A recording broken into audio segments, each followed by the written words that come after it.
그러면 어떻게 신약은 27권이 되었나? 여러분은 잘 몰라도 돼요. 사실 성경 27권 하나님께서 이미 다 만들어서 우리에게 만들어 주셨어요. 우리가 맛있는 요리 먹을 때 요새는 뭐 워낙 뭐 텔레비니 뭐 백종원 아저씨도 그렇고 막 네파 막 나오잖아요. 이건 이렇게 하지 마시고 조리 과정을 쭉 설명해 주잖아요.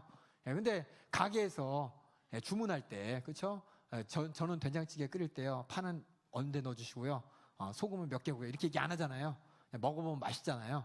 마찬가지로 하나님께서 이미 성경을 통해서 우리에게 가장 좋은 것으로 만들어 주셨기 때문에 우리 이 말씀만 보면 되지만 한번 그래도 궁금하니까 성경이 어떻게 27권으로 이렇게 되었나 보면은 이 모든 것이 하나님의 섭리에 따라 이루어졌습니다. 맨 처음에는 예수님께서 말씀하셨어요.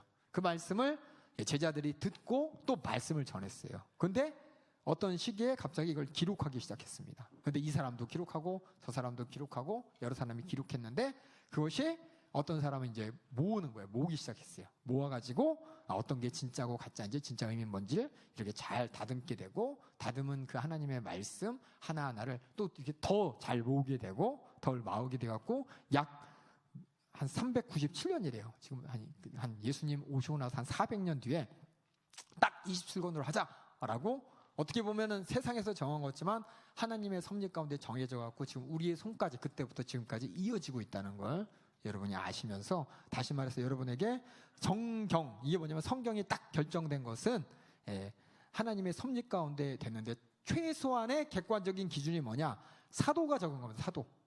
성경이 사도가 아닌 다른 사람이 적은 게 하나도 없습니다. 사도는 뭐냐면 예수님께 직접 목소리를 듣고 직접 가르침을 받은 사람을 사도라고 합니다. 어떤 사람은 바울은 아니잖아요 라고 해요. 근데 바울은 다메섹 도상에서 예수님이 직접 부르셨어요.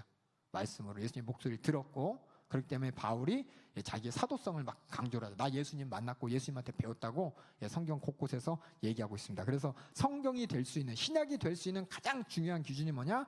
예수님의 제자, 다시 말해서 예수님의 사도, 예수님께 직접 목소리를 듣고 배운 사람들이 적었다는 것이고 두 번째는 뭐냐면 성령의 영감성, 한 성령으로 지어졌다는 것입니다. 한 성령의 감동으로 쓰여졌기 때문에 내용이 안 틀려요. 바울이 한 얘기, 베드로가 한 얘기 틀리지가 않아요. 바울이 한 얘기, 요한이 한 얘기 틀리지가 않아요. 바울이 한 얘기, 야고보가 한 얘기, 또 유다가 한 얘기 틀리지가 않아요.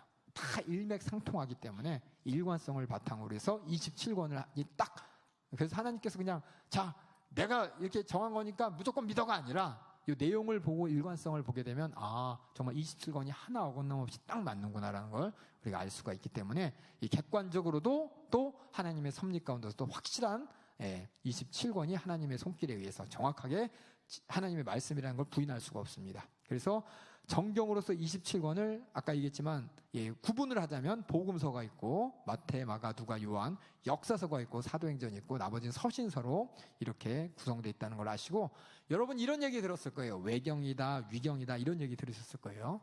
외경이라는 말이 있어요. 이게 뭐냐면 예수님이 이 땅에 오시기 전에 마지막 선지서가 말라기잖아요. 그 안에 이스라엘 역사를 다룬 얘기가 있어요. 이스라엘의 역사 400년 동안 무슨 일이 있었는지 적어놓은 이스라엘 역사서가 있습니다. 근데 그거는 어떤 사람이 그래요. 아니 이것도 이스라엘 역사서인데 왜 하나님께서 거기 안 넣은 거야? 라고 하면 하나님께서 말라기서를 기준으로 해서 하나님 말씀을 끊어놓으셨어요.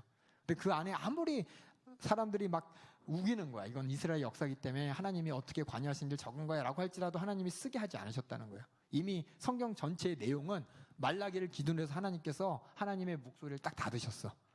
그래서 그 안에 누가 막 우겨요. 이거는 하나님께서 주신 말씀이다. 우기더라도 일관성도 없고 또 성경의 전체적인 맥락상 말라기에 딱 하나님 말씀이 끊어지고 예수님이 오시는 것이지 그 안에 하나님이 갑자기 너랑 말 안 해! 그러다 갑자기 그래도 뭐라고 말할게 라고 말한 적이 없다는 거예요. 그만큼이나 단호하게 하나님께서는 이스라엘과의 관계를 정확하게 얘기하셨어요. 말라기를 통해서 너희들이 어떻게 나한테 이럴 수가 있냐? 정말 해도 너무하는구나. 하나님을 배신하고 하나님의 사랑을 오해하고 자기 잘났다고 하는 그들에게 하나님 말씀이 딱 끊어지고 언제까지 400년 예수님이 오실 때까지 아무 말 없으신 그 장면에 나왔던 이스라엘의 얘기, 이스라엘 역사의 얘기, 그거는 외경이라고 합니다. 외경.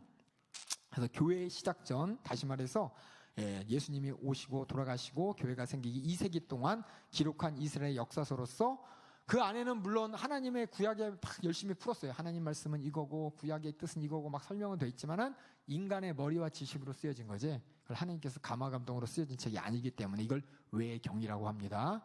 외경이라고 그러고 또 위경이 있어요. 위경. 그래서 외경은 뭐예요? 뭐뭐 외할 때 바깥이란 뜻이죠. 위경은 뭐니? 위조할 때 위에요. 위조할 때. 이거는 뭐냐면 하나님 말씀인 척하면서 쓰여진 책들. 예, 그래서 밑에 보면 혼합주의 산물이라고 되어 있죠. 온전한 하나님의 마음이 아니라 그냥 여러 이제 종교적으로 쓴 책들이 있어요. 이걸 이제 위경이라고 합니다. 그래서 외경이라는 게 있고 위경이라는 게 있는데 외경은 말라기부터 예수님 오실 때까지 이스라엘 역사를 다룬 얘기고 위경은 꼭 하나님 말씀인 것처럼 가짜로 위조해서 쓴 책이 위경이 있는데 이것은 절대 하나님의 말씀의 마음, 그러니까 인격적인 하나님의 소통과 전혀 상관없는 말씀이기 때문에 위경이라고 해서 다 하나님께서 이미 역사 가운데 걸러주셨어요. 이런 책이 있다는 걸 아시고 그럼 어떤 사람이 그래요? 아니 이 신약의 27권의 말씀이 진짜인 줄 어떻게 알아? 진짜인 줄. 그 안에 이렇게 가짜를 구별했다 그러는데 진짜인 줄 어떻게 알아? 객관적인 증거가 있습니다. 뭐냐? 신약의 사본이라 그래서 그 마태복음이 한 권이 아니에요. 마태복음이 여러 개가 있어요. 그러니까 쓰여진 게 이게 필사돼가지고 옛날에 인쇄소가 없었잖아요. 그러니까 사람들이 베껴야 되잖아요. 베낀 말씀이 쫙 퍼져 있는데 그 퍼진 말씀들이 하나도 안 틀려요. 다 그대로 베꼈기 때문에 그게 약 성경에 물론 이제 27권인데 27권이 5,000개가 있다는 게 아니라 부분 합쳐서 약 5,000개 정도가 있고 그것을 다 비교해 보니까 전혀 거짓말이 아니라는 거죠. 다 맞는 말씀이라는 거예요. 위조할 수가 없어요. 왜냐? 너무 많아. 너무 그 베낀 사람들에게 책들을 볼 때 비교해 봤을 때 너무 확실해. 그리고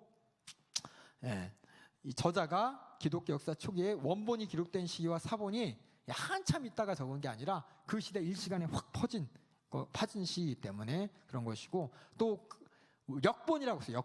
역본이 뭐냐면 번역한 책이에요. 우리가 한글로 쓰면 영어로 쓰고 영어로 쓰면 중국어로 쓰고 우리 담임 목사님 저서도 보면 영문판, 중문판, 독일어판 막 이렇게 나와 있습니다. 마찬가지로 성경 하나님 말씀을 기록했는데 이것을 또 다른 말로 이렇게 바꾼 게 있어요. 다른 언어로. 그 다른 언어로 된 것도 보니까 내용이 같단 말이에요. 그래서 하나님의 말씀이 뭐 여기저기 그냥 어쩌다 나온 게 아니라 분명히 확실하게 너무도 많이 퍼져 있는 말씀이라는 걸 우리가 알 수가 있습니다. 그래서 오늘날 신학 원본이라는 건 진짜 마태가 쓴 건 없지만 마태가 썼는지 없는지 모르겠지만 그걸 보고 베낀 수많은 책들이 엄청나게 많기 때문에 분명히 원본이 있었구나라는 걸 오히려 우리가 알 수 있기 때문에 우리가 신약의 말씀을 하나님의 말씀으로 압니다.